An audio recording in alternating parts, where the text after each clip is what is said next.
il y a eu un débat sur le pacte budgétaire européen qu'avait signé Nicolas Sarkozy, que François Hollande ne voulait pas signer, qui finalement il n'a pas eu le choix, il l'a signé. C'est bien ce pacte budgétaire qui impose un certain nombre de choses, qui aboutit à ce que les collectivités locales soient sollicitées à ce point ou pas à ce point, mais d'une manière dure.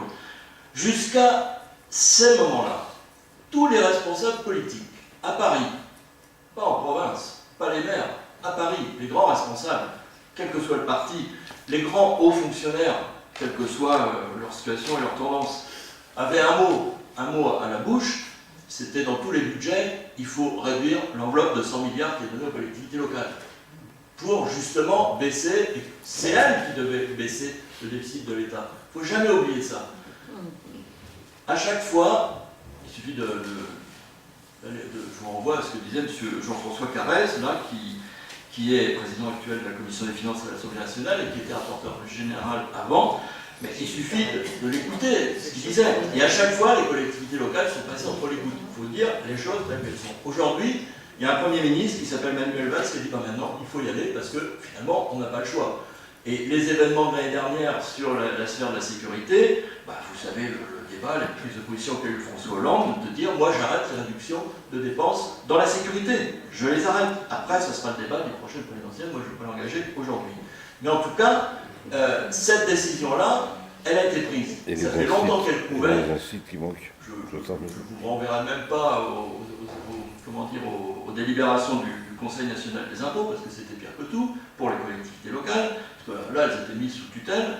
Mais ça faisait longtemps que ça pouvait. Aujourd'hui, ça arrive.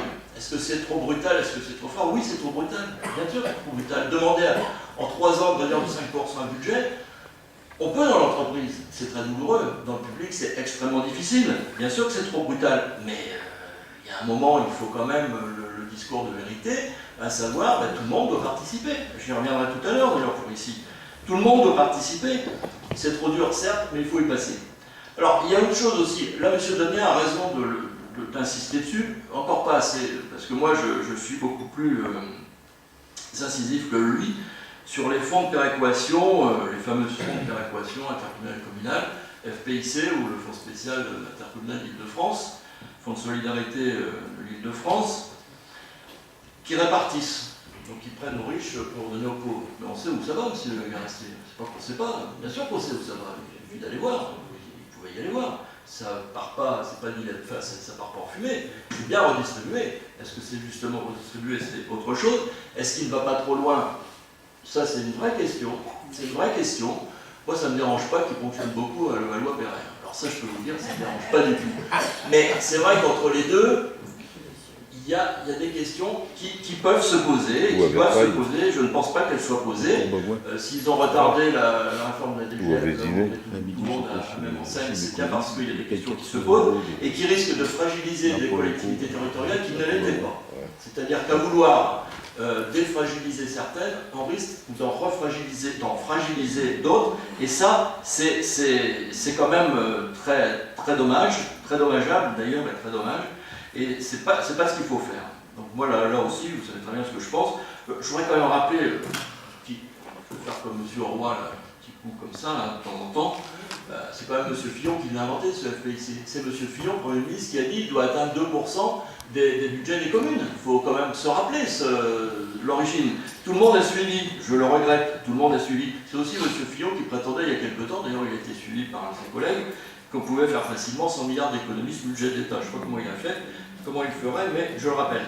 Donc il y a un moment, ce genre de positionnement devient un peu agaçant parce qu'ils vont trop loin, ils ne sont pas toujours très sérieux, pas toujours très réalistes, et en tout cas pour les collectivités locales, ces fonds de péréquation, de mon point de vue, vont beaucoup trop loin, et ils seront repris, mais ils seront repris en faisant beaucoup de place.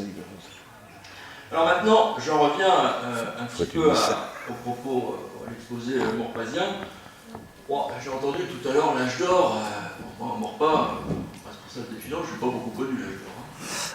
Une année, peut-être 2, mais jamais plus. Jamais plus. Quant à l'âge de pierre, je reviendrai à mon propos liminaire sur la comparaison des départements, il ne faut quand même pas exagérer non plus. On ne revient pas à l'âge de pierre, c'est difficile, mais il y a matière à avancer. moi, les propos que vous avez tenus, là, j'ai entendu le recalibrage, les termes, ça veut dire réduction du service rendu, ça c'est non. Je vous dis très, très clairement, c'est pas quand on a des difficultés économiques générales que les collectivités publiques doivent dire on baisse le service rendu. Qu'on fasse preuve d'innovation pour que ça coûte moins cher, je suis bien d'accord. On réfléchisse à deux fois à cette tarte à la crème qui consiste à dire plus c'est gros, moins c'est cher, et ben, continuez de réfléchir, d'ailleurs on va bien voir très vite ce qui se passe là-bas. La réforme territoriale disant on va réunir tout le monde, on mutualise, et pour un même service rendu, le budgétaire sera moins cher, moi je n'y crois pas du tout, je vous l'ai déjà dit, je n'y crois pas du tout. Puis vous avez esquissé nos étaux, ben ça c'est votre responsabilité. Moi je voudrais quand même regretter un petit peu qu'on passe son temps dans le rétroviseur depuis 2 ans à critiquer ce qu'on peut toujours critiquer, mais à le déformer considérablement. Vous avez hérité d'une situation financière en 2014 qui était excellente, elle a été jugée excellente. Après que les conditions évoluent et que ces conditions rendent la situation difficile, ça je suis bien d'accord, mais n'oubliez pas que vous avez hérité d'une situation financière excellente et que c'est ce qui vous permet d'avancer comme vous avancez. Alors, les perspectives qui ont été annoncées là aujourd'hui sur les perspectives financières de recettes, nous n'avons pas d'objection à faire, nous n'avons pas d'objection. Bien entendu, c'est dans la traduction budgétaire que ça ne va pas. Enfin, il y a quand même un sujet, c'est le sujet piscine. Aujourd'hui, pas un mot. À partir de 2016, il y a une moindre dépense d'environ 700 000 euros par an, 600 000 dû à la piscine, pas un mot. Sur l'investissement, vous avez dit là un mot, mais un petit mot, alors qu'on devrait avoir pour un projet comme cela, si vous voulez le faire, au moins des perspectives. Et je vous avais proposé la constitution d'une commission piscine, vous n'avez pas voulu. Je vous ai proposé des crédits pour permettre qu'elle ne ferme pas, vous n'avez pas voulu. Je le rappelle quand même, et je ne vois pas dans les perspectives budgétaires quelque chose qui nous fasse penser que vous voulez réellement réouvrir cette piscine. Et ça, c'est l'heure de vérité. Parce qu'entre l'an dernier et aujourd'hui, le propos de M. Donia sur les dotations de l'État et autres, c'est le même. Il avait fait des perspectives justes l'an dernier. Elles n'ont pas changé aujourd'hui. Mais il y a 700 000 euros de moindres dépenses. Nous demandons de les rendre aux Morpasiens. Et si vraiment c'était pas prémédité cette fermeture, si elle était réellement, comme vous nous l'avez dit, et nous avons peut-être eu tort de vous croire à l'époque, pour des raisons de sécurité, chacun apprécie les conditions de sécurité, moi je ne les aurais pas appréciées comme vous, mais après tout, c'est vous qui avez la responsabilité, et je le respecte, mais si c'était des raisons de sécurité, il y a 700 000 euros disponibles. Donc on les rend aux Morpasiens, c'est ce que nous proposons. Et si on ne les rend pas, c'est qu'il y avait quand même un loup et que la fermeture de la piscine était préméditée parce que vous étiez dans l'impasse financière. Et puis c'est tout. Ça fait une bonne poire pour la soif, 700 000 euros par an. Et puis c'est tout, il faut dire la même chose. La petite poire, l'autre petite poire pour la soif qui est à la CEMO que je vous ai signalé à 2 reprises, il faut aussi la saisir. Ou alors la CEMO est en mauvaise situation financière, ce qui serait quand même étonnant parce qu'elle ne l'était pas. J'ai assez regardé. Eh bien, rendons aux Morpasiens ce qui vient de l'excédent des cantines, c'est-à-dire en baissant les tarifs. Et puis c'est tout. Il y a quand même beaucoup de gens dans la difficulté à Morpa, comme partout ailleurs. Faisons un geste positif en leur faveur qui permettrait aussi de donner une image un peu positive à la ville. Parce que pour le moment, les diverses décisions prises donnent une image négative à la ville, mais j'y reviendrai dans un autre débat qui sera le débat d'urbanisme. Et puis enfin, on a proposé des dépenses, des actions symboliques, réduire vos indemnités, vous avez dit non. Alors je sais que c'est pas ça qui va rendre service à M. Donia, mais au moins c'est un signal.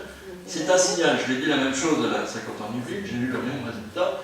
C'est symbolique, c'est un signal, vous ne voulez pas. Et nous vous demandons, ça fait partie aussi des orientations budgétaires, de baisser les dépenses de propagande. Parce que, quand même, M. Garatier, on ne voit que vous, on ne voit que vous. Alors on arrête et vous baissez vos propagandes. On ne voit que vous. Comme si vous vouliez, comme si vous aviez peur qu'on ne vous reconnaisse pas. Mais je suis plus photogénique que vous, c'est pour ça.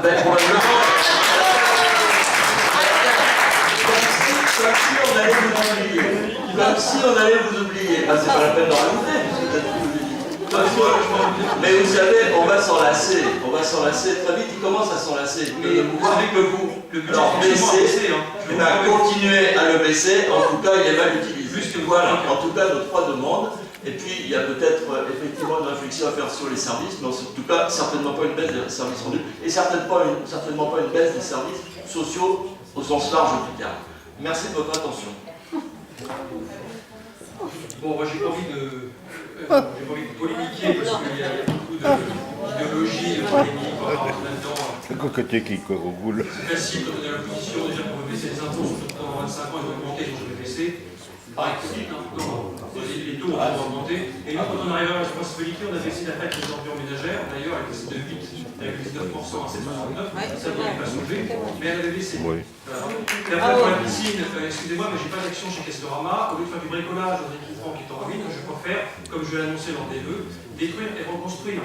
Et maintenant, peut-être la différence que vous avez avec moi, c'est que je m'entends très bien avec le maire d'Elancourt, le maire de Coignères, et la nouvelle agglomération de Saint-Quentin. Et je pense que si vous aviez la possibilité, vous auriez été seul avec la piscine. Et vous n'auriez pas pu faire le choix que j'ai pu faire aujourd'hui, c'est-à-dire de faire quelque chose de collégial pour partir vers un nouveau projet. Parce que la question, elle n'est pas de mettre 500 000, 800 000, 10 millions, comme vous l'avez annoncé, ou un chiffre, on ne sait pas d'où ça vient. C'est de faire des économies de fonctionnement sur une structure. Par rapport au vôtre, pour les dans l'absolu, il suffit de comparer ce qui se passe ailleurs. C'est de faire des économies. Je vous invite à taper fermeture de piscine sur Google Activité, vous verrez comment ça se passe aussi ailleurs. Et j'aurais préféré, si on savait la situation, j'aurais préféré augmenter les impôts locaux. J'aurais préféré augmenter les impôts locaux plutôt que de fermer la piscine pour des mesures de sécurité. Et pour vous dire que finalement, le choix n'était pas si simple. Je pense que polémiquer sur la sécurité des adultes, c'est vrai, c'est un choix qui m'appartient, je ne vais pas revenir là-dessus. En tout cas, on s'est engagé sur la reconstruction d'un centre de ville, je l'ai dit tout à l'heure. C'est une négociation, on en a plusieurs, le montage financier n'est pas bouclé, et donc c'est pour ça qu'on a une prospective qui pour le moment n'est pas bouclée. Je l'ai dit également, on reviendra sur des investissements que nous avons promis aux Morpasiens, si toutefois il devait y avoir des enveloppes beaucoup plus conséquentes pour la piscine. Tout dépend du montage qu'on fait. Est-ce qu'on part dans un marché de partenariat? Est-ce qu'on part dans une régie? Qui va coûter la fortune? Est-ce qu'on part dans les deux? Est-ce qu'on part dans une concession? Tout ça est posé sur la table. Nous ne serons pas les seuls décideurs. Parce que là, ce n'est pas 700 000 euros dont on parle. C'est pas du bricolage avec le tournevis et le marteau. Là, c'est entre 15 et 20 millions. Ah oui, des 15 appareils. et 20 millions d'euros. Et un choix d'investissement pour les 40 ans qui viennent. Donc, nous agissons avec recul, avec évidemment l'argent public qui se raréfie. Alors, c'est facile de dire je ne veux pas une baisse de la qualité des services publics. Oui, mais là, il faut des réformes structurelles. On est dans le dur. Là, les bisounours, c'est fini. On est dans le dur. La période que vous avez connue, vous arrivez à une période charnière. Maintenant, nous, on arrive dans une période où là, il faut faire des choix drastiques. C'est soit on augmente la fiscalité, c'est facile. Peut-être que vous aviez prévu, et je crois que c'était le cas à la taxe foncière.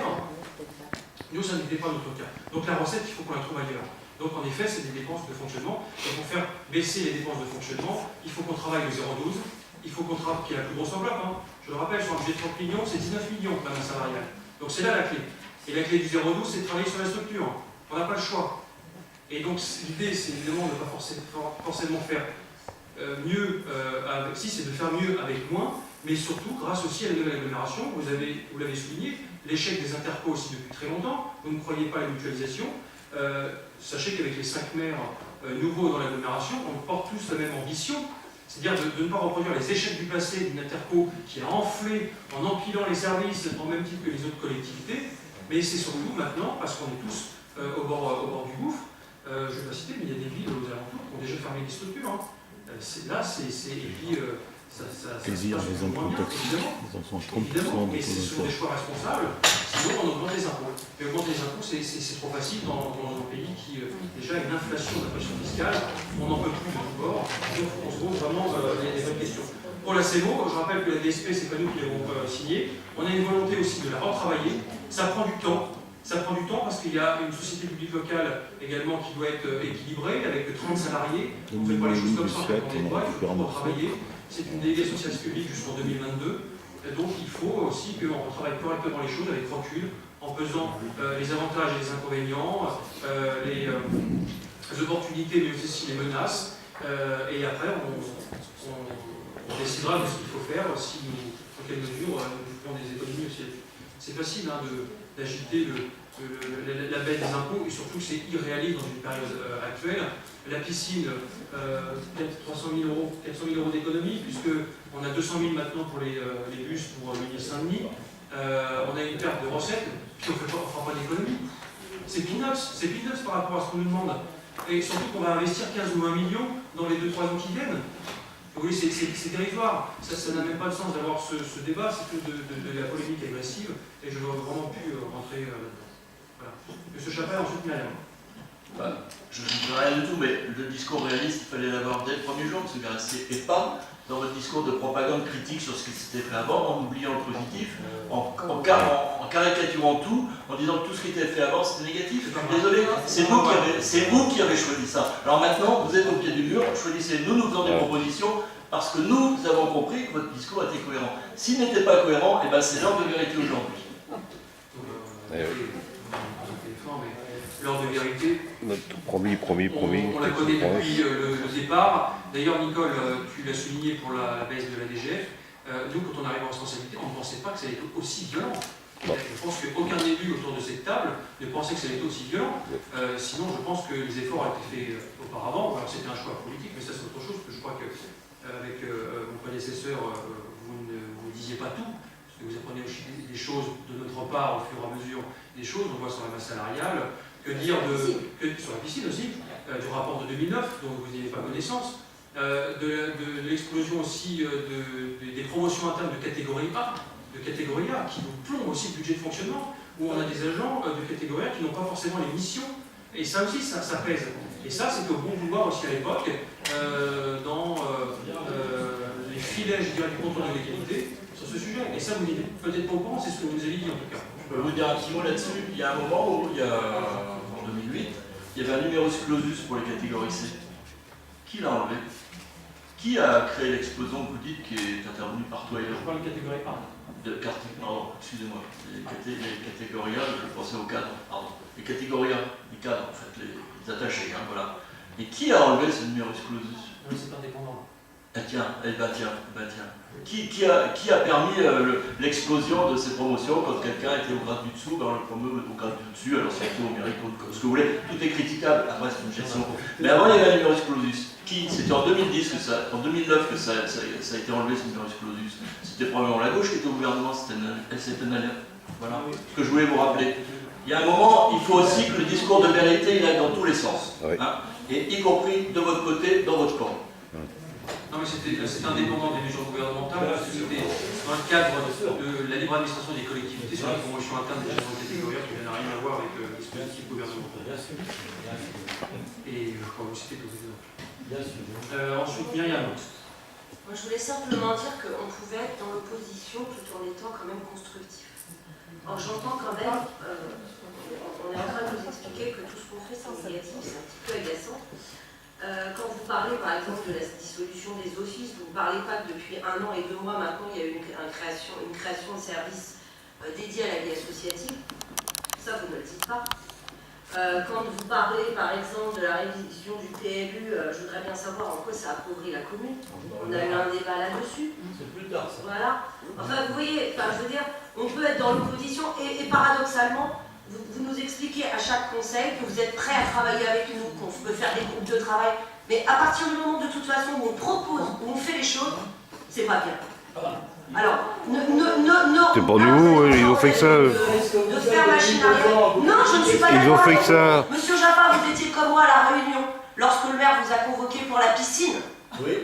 Qui a fait la polémique sur la piscine derrière? Vous. Non, certainement pas. Alors certainement. attendez, là vous avez tort de soulever ce problème, parce que quand on était dans le bureau du maire, il y a un tract qui était distribué dans les boîtes aux lettres, qui nous mettait en cause, et qui mettait en cause M. Bougeot personnellement. Alors maintenant vous arrêtez sur ce registre-là, parce que vous mentez en permanence sur ce registre-là. On est aujourd'hui à l'heure de vérité. Voilà, nous avons été un petit peu trahis par M. Garissier ce jour-là. Et maintenant, comment le croire? Et nous proposons quand même une commission sur la piscine. Nous proposons notre coopération, comme l'a dit Nicole Malaquin. Alors il ne faudrait quand même pas retourner les situations. Je sais qu'on perd vite la mémoire, mais nous ne la perdons pas. Ce jour-là, notre confiance a été bafouée. Alors, Monsieur Chapin, oui. Là-dessus, inutile de vous énerver, Je rappelle très bien ce jour, ce n'était pas d'ailleurs dans le bureau du maire, c'était à l'endroit où nous sommes assis dans cette salle. Il y a des points qu'il faut mettre sur les histoires. Je vous ai écouté avec attention, merci de me laisser finir. Ce jour-là, vous avez entièrement raison sur un point. Pendant que nous faisions cette réunion, où vous avez été prévenu, je crois, la veille, effectivement, ou le matin même, la journée même, ok, effectivement, un tract a été distribué. Ce tract a été distribué, un document, voilà, qui a été distribué, Un tract. et on vous a expliqué après en conseil, parce que ce débat-là, on l'a déjà eu, comme quoi c'était une erreur des services. Je vous assure que ce document ne devait absolument pas être distribué avant que vous sortiez de la mairie. Mais c'est déjà écrit.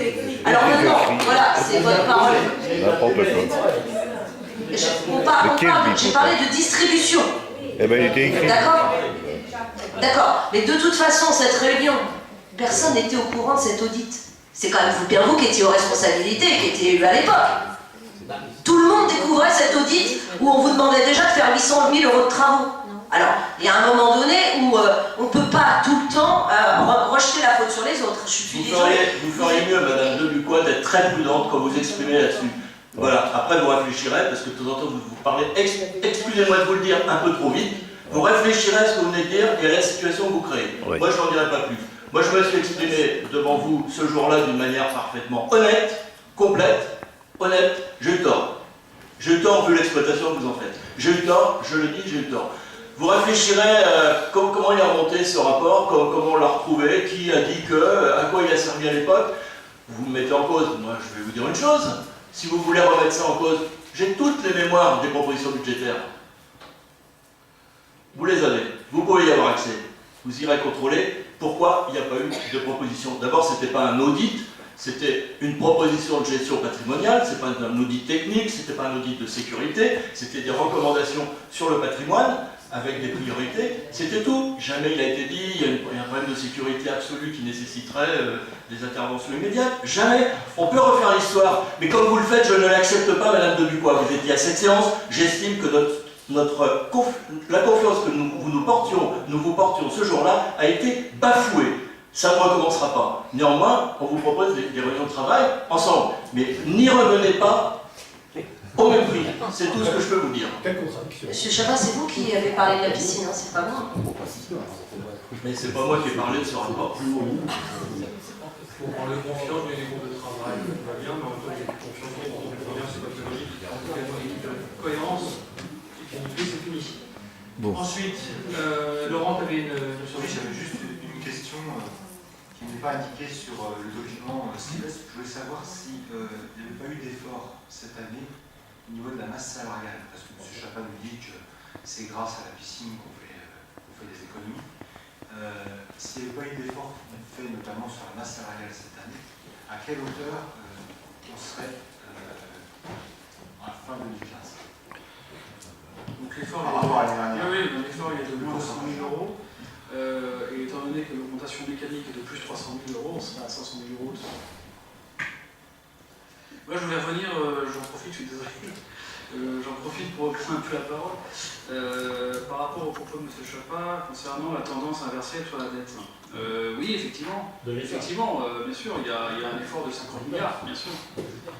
Un effort de 50 milliards, mais le problème c'est que l'effort est tellement violent qu'au final, sur les 50 milliards, il y en a 25 milliards qui va peser sur les contribuables. Et c'est ça le problème. C'est inconvénient. La péréquation est trop forte. Et qui n'a pas fait les 42 milliards au CICE. Vous dites qu'on s'y attendait, etc. Oui, c'est vrai. L'effet ciseau, il est attendu depuis des années. Vous dites que c'est pas si grave. Donc moi je m'interroge, on est en débat d'orientation budgétaire, donc c'est l'occasion d'en discuter. Moi j'aimerais bien connaître un peu votre position sur comment on pourrait faire éventuellement pour trouver 2 millions d'euros sur le budget de fonctionnement. Parce que je vais vous dire tout de suite, en tout cas vous n'avez pas pris le bon budget, puisque proposer 10% de baisse d'impôts, c'est peut-être le budget de Poignard, mais c'est pas celui de Maurepas. Moi j'aimerais bien savoir comment on trouve 2 millions d'euros. Vous jouez l'auto. Ah, des faits. Bon, allez. Mon propos était très clair tout à l'heure. faut être cohérent d'une année sur l'autre, puis c'est tout. Entre les deux, il y a 700 000 € disponibles. Ils n'apparaissent pas dans vos chiffres. On a 2 millions à trouver dans le. Peut-être. C'est 2 millions. L'an dernier, c'est 700 000. Non, mais je pense que peut-être une différence de génération, je ne sais pas. On va passer au vote. Heureusement qu'il a mis ses lunettes. Hein. Ici, maintenant, le Guano nous impose, on prend acte et nous votons. Délibéré. On vote pour la reçue. Oui, monsieur Mal. En fait, j'ai pas pu venir à la commission la semaine dernière. C'est juste pour en informer l'Assemblée sur, enfin pour le futur. Je crois que la commission est à 17h. En fait, c'est super tôt.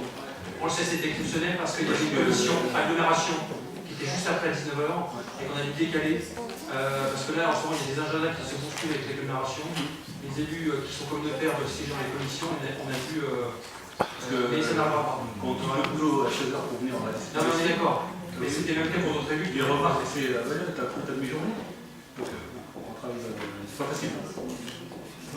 Vous voyez qu'en ce moment, c'est vraiment pas facile quand on est élu communautaire plus adjoint, vraiment, parce que c'est pratiquement non-stop, et que par rapport à ça, c'est 100 €, parce que moi je dis, les sommes, par mois, c'est compliqué.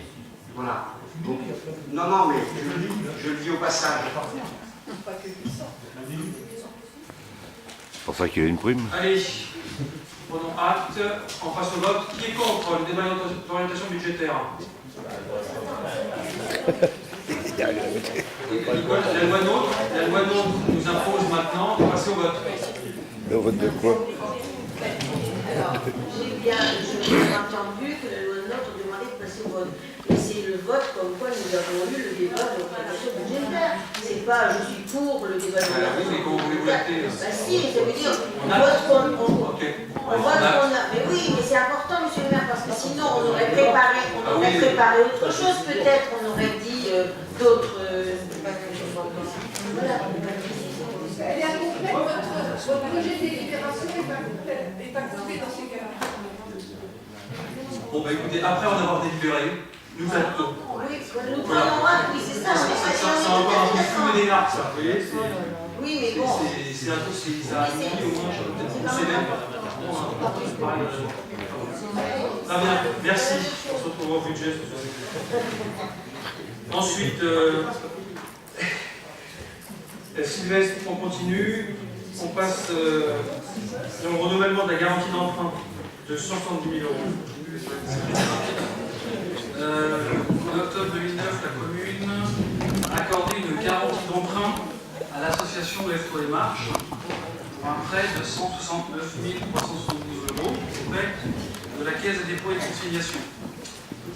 En raison de la fusion-absorption de l'association Lève-toi et Marche par le Secours catholique, la collectivité est sollicitée pour le transfert du reliquat du prêt, donc à hauteur de 152 000 €. Et donc, la demande de la Caisse des dépôts et consignations, c'est que l'on continue à garantir ce prêt qui était sur 30 ans. C'est pour le secours catholique. Bon, question. Qui est contre? Qui s'abstient? Adopté, je vous remercie. Allez, on passe au bar. Laurent. Donc, je voulais vous demande de renouveler la convention entre la ville et la CEMO pour la gestion du bar du Café de la Plage. Donc, dans ce cadre, la CEMO met à disposition le personnel, le matériel et les produits vendus et il est demandé de pratiquer des tarifs attractifs. De là, la ville verse une compensation financière à la hauteur du déficit pour la CEMO. Question. Qui est contre? Qui s'abstient? Adopté, je vous remercie. Partenariat entre les commerces de proximité de notre ville avec les services locaux, avec la carte jeune. Non. Donc, comme vous le savez, la carte jeune est proposée aux Morpasiens et non-Morpasiens aussi, âgés de 11 à 25 ans, qui fréquentent le Club, le Trading et le Cobalt. Elle est obligatoire pour participer à certaines activités et ce que l'on souhaite, c'est proposer donc effectivement des partenariats avec les commerces locaux pour par exemple avoir une réduction pour les jeunes qui fréquenteraient ces commerces.